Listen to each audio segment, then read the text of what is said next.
Hi there, this is Jennifer Vanderbeek, Imagine Artist in Residence, and today I'm going to show you two backgrounds that I created with VersaMagic ink and a few other supplies, and how I use the same supplies to create two very different backgrounds at the same time.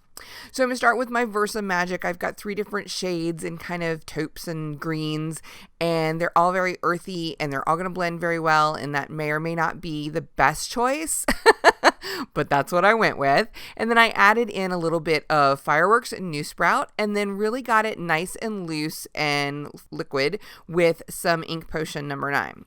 So I'm going to take some watercolor paper. I wanted a heavier weight paper so that it would stand up to what I was about to put it through. And I've dipped it down like you would for any other like watercolor background technique into the fluid inks.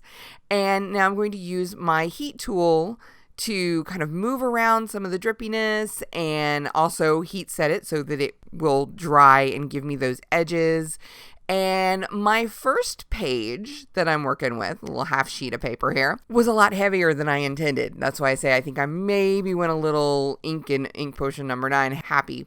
But I had another half sheet of paper, and I used it to kind of mop up the leftovers, and I really liked that. And I was like, wow, same thing, two very different looks from the beginning. I'm like, all right, let's run with this. So next I'm going to take this is an StazOn opaque re-inker, and I am going to use it, especially on this heavier solid background, I'm going to use it to tone down and kind of create some voids in the ink coverage here. And I'm going to use a sponge dauber to apply it and just kind of tap it, kind of move it around. So when I started this project, I kind of had the idea of creating a marble or granite look. Obviously, that's not where I ended up, but that's okay because when I'm playing around like this, I'm open to whatever's going to happen. I can usually run with it. And it's a really good attitude to have when you're trying something new because, you know, happy accidents and all that fun stuff.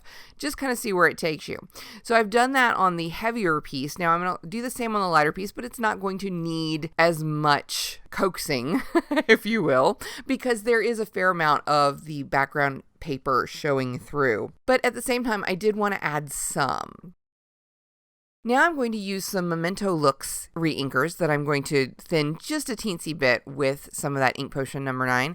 And I'm going to use a feather quill. And yes, I know normally you would be writing with the other end, but I'm not writing.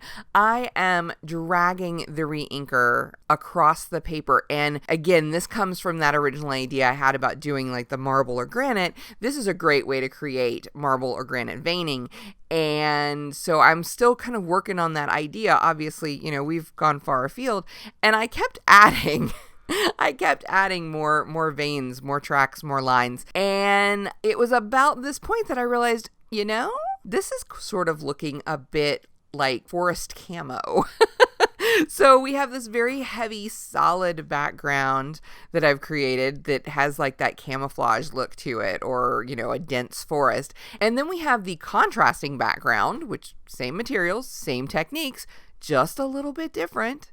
And it looks like maybe like a little spring meadow, or it's like baby's breath or something. So it's interesting to me, hopefully to you as well, about how you can achieve different looks just by varying the degree at which you're adding your materials. I kept adding to what I'm going to refer to as the camo background.